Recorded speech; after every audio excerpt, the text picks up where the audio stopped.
Parth, Samir raised this topic of analyzing big data. And MyGov receives, as you saw in the film also, we have received about 34 lakh comments in different discussions. Now, it is very important that we analyze that data correctly. We go through every suggestions, which we do.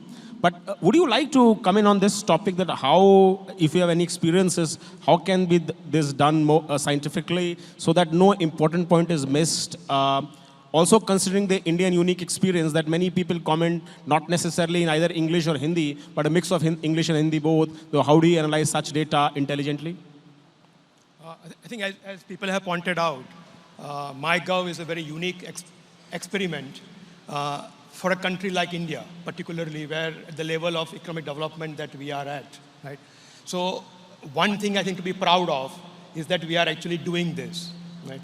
And the data that we are collecting, as Samir pointed out, hopefully we are keeping all the data and analyzing it. So there are many ways of doing the analysis. I don't want to get into technical part of how you do it, but one example that we are all familiar with is a Google search, right? Now, how does Google decide which of the items are going to be ranked on the top and which are going to be ranked at the bottom?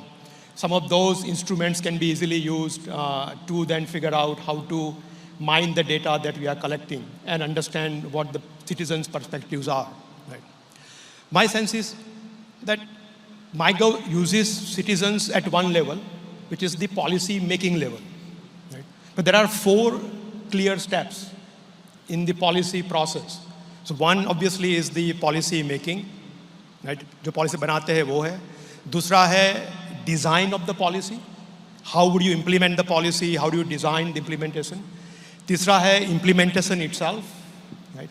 And the fourth is assessing at the end whether the policy is achieving the goals that it was set for, right?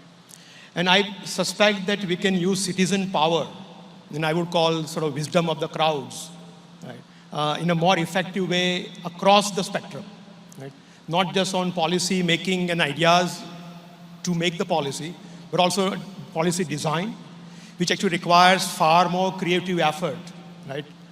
For designing, far more effort to localize and contextualize the design so it can work well, right?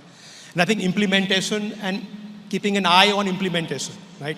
We would have 1.2 billion ears and eyes, in a way, on the ground who would see how these policies are getting implemented, right?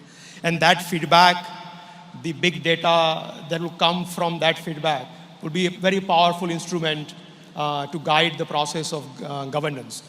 So my sense is that we can use this wisdom of the crowd across the spectrum of policy making, design, implementation, and the assessment at the end of it. I think that will be a revolutionary way of using digital capacity and technology.